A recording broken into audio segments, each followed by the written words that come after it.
It is Vlogmas Day 9 and it is time to discuss some authors that I have read for the first time in 2022.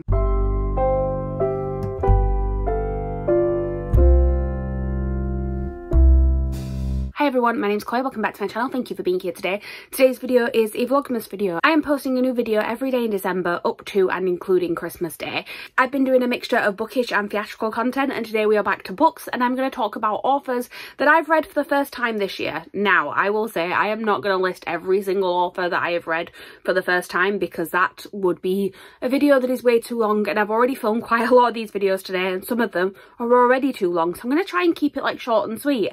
And to do that, what I have done is I've made a list of 10 authors that I've read for the first time this year and I am intrigued enough by to want to read more from them. Like, obviously not every author that I've read a book from this year I'm gonna instantly go, yes, I want to read more from that person. These ones are ones that like have definitely caught my attention and I'm on the lookout for new releases from them. So there isn't too much of an order to this. I think it is mainly just I was working my way down my spreadsheet, so they're probably in the order that I read them, but they also might not be. I'm not entirely sure. I've got a stack of books at the side of me and I'm just going to talk about them. Not too much else to say. So this definitely was the first one because it's the first book that I read this year. I spoke about this a couple of times already during the Vlogmas videos, but basically I started the year off really well reading a series that I very much enjoyed, and I'm happy that I bought the special edition of this series before I'd read them because I had faith that I would like it, and luckily that worked out well for me. And yeah, I would like to pick up other things by this author in the future. That author being Fonda Lee, because the first book I read this year was Jade City, and then I carried on and read all the rest of the Greenbone saga. I will say that with this one was a 4-star and I think the second one was also a 4-star, but then when we got to the third one that was a 5-star. Like, these books just kept getting better and better, and I actually think on reread the first two may be a higher rating. I think knowing how this series builds now, I will probably be more generous to the earlier ones because I can see how it's sort of laying the groundwork for everything. But yeah, I just really loved like the pacing of these books, the way that kind of the family dynamics were done. Like I said, that sort of slow build of just getting really attached to these characters, because by the end of it I was like so concerned for what could potentially happen to these characters because you knew it wasn't going to end up well for all of them. And it's strange that like I didn't even notice how attached I was becoming to these characters until it got to that last book and I was just terrified for all of them. So clearly Fonda Lee has done something right in the way that they crafted these books, because I had the emotions that I needed to have to enjoy this series, and I will definitely be reading more things from Fonda Lee in the future. Next up we have an author who has quite a few books out, and I have owned another book by this author for a while and just haven't picked it up. But I read 2 books by this author this year, loved them both, and then very intrigued to pick up their other series now I know that I like the writing style, and that author is Becky Chambers. I read A Song for the Wild-Built this year. I also read Prayer for the Crownshy. This one again I read in January. Prayer for the Crownshy I read later on in the year, like midway through the year when that one came out, and I adored these 2 books. I'm not entirely sure if there's going to be more in this world, but I really hope there is, because yeah, this was just beautiful. It was sci-fi, but it was very character driven, and the characters in this were so fantastic. Like, I would do anything for Moz, Cap and Sibling Dex. Like, they are just amazing characters, and I don't actually know too much else about Becky Chambers' other series. I know it is also sci-fi.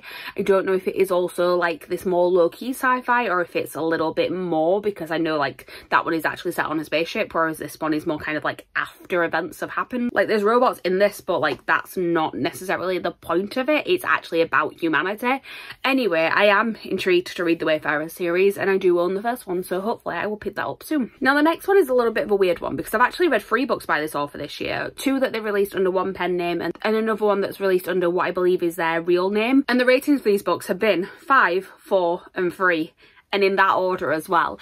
And I mean, that's not necessarily like making it seem like I should carry on reading from this author, but I loved the first book so much that I am willing to give them another try. That author being Olivia Blake. So The Atlas 6 is a 5-star read. I really loved this book. It's a dark academia, and it had a really nice balance of the academia side of it, which is something that I really enjoy, but also just like the drama of the characters and the relationships in here.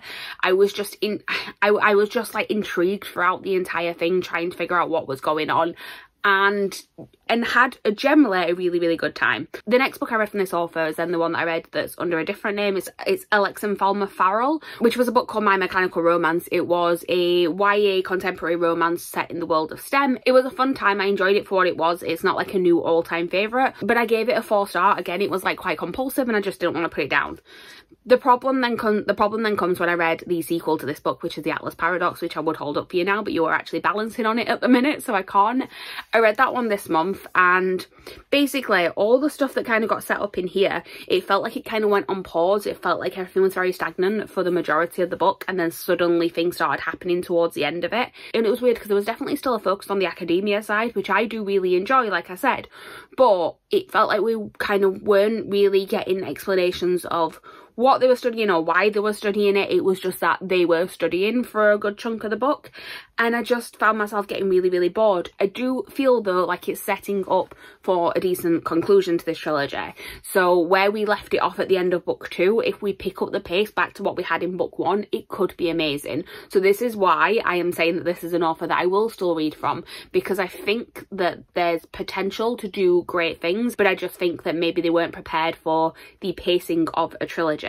Olivia Blake does have quite a few books coming out next year, as well as the concluding part of the Atlas trilogy. There are 2 more books, I think, that I'm willing to give a go, and I think they're completely separate things as well, so that'll give me more of an idea of what their adult writing style is like separate to this world, and then I'll have more of an idea of if I will carry on picking things up from them in the future. Next up we have one that I really should have read a while ago, because I've owned this book for so long, and I've also owned another book by this author for a while, and I have no excuse for not reading it, but I'm very glad that one of my friends made me read this year on my TBR game, and that is The Raven Boys by Maggie Stiefvater. This is the first Maggie Stiefvater book I've ever read, and like I said, I've owned this for many years. I've been very interested in reading it, and I just for some reason didn't pick it up, but I really loved it. It was the right type of like whimsical YA fantasy that I wanted it to be. I feel like possibly one of the reasons I didn't pick it up actually was because it is a YA fantasy from quite a while ago now, and not all of those have sort of held up. Like if you reread a lot of the YA fantasies, like if I was to reread a lot of the YA fantasies that I used to love, I don't think I would love them anymore.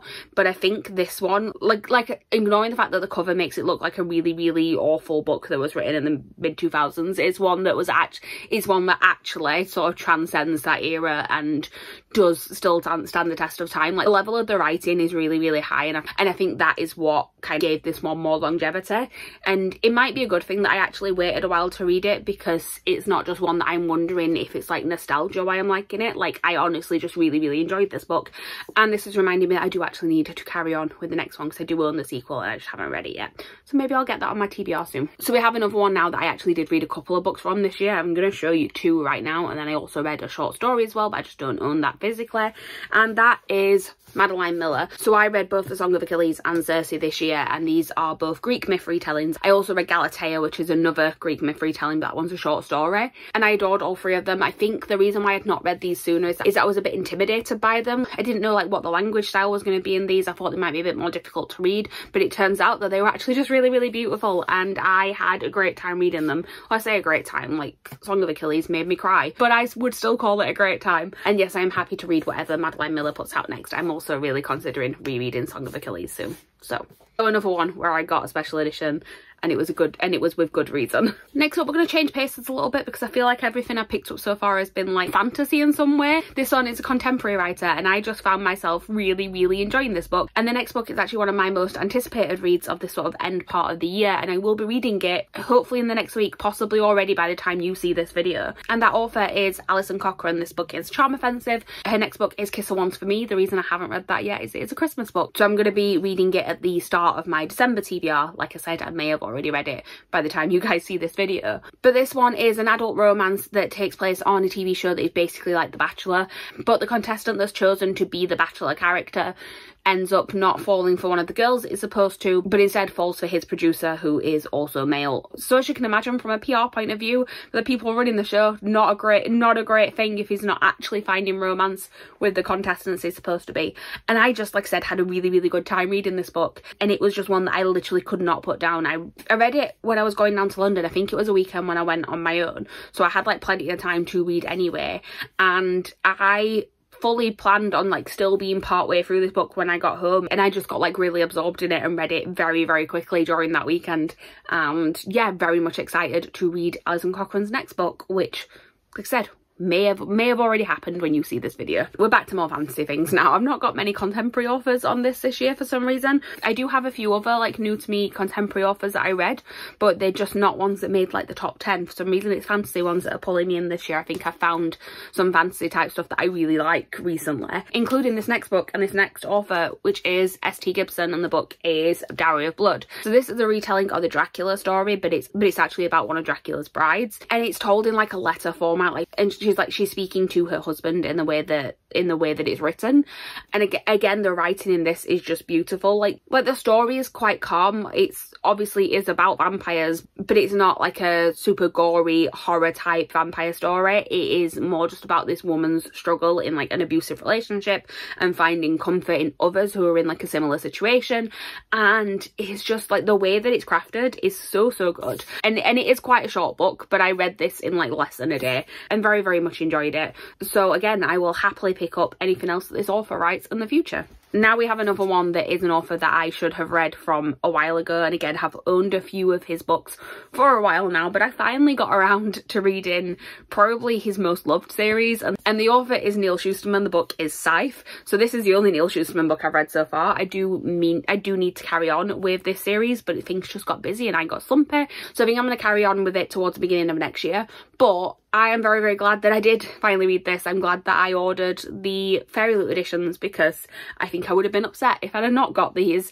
But I've had Scythe on my shelf for a while, I've had Challenger Deep on my shelf for a while, and just never got around to reading them. But then when I started reading it, again, I absolutely loved it. I actually listened to the audiobook for this one, and I feel like it really helped with the experience of it as well. Again, one that I just read in a day. I think that's a common theme with a lot of these, the ones that I just read really quickly because I couldn't put them down. And that's kind of what makes me think, oh, I really, really like these authors, because I do not want to do anything else other than read their work. And yeah, I really should carry on with the series, because I can definitely see what the hype is about now, but I am also terrified because I've heard like mixed things about the later books in the series, so we will see. But for now, I am intrigued enough to carry on reading Neal Shusterman's work. Okay, so I said that I didn't really have any contemporary authors, and then I just saw the bottom of the pile and realised that no, actually I do have two more authors to talk about, and they are both contemporary books. The first one being Olivia Dade, who wrote Spoiler Alert and also All the Fields. I do also own Shipwrecked as well, which is the third book in this companion series. I've not read that one yet, but I did read Spoiler Alert and All the Fields back to back. These are adult romances that centre around actors on a TV show that is very much Game of Thrones.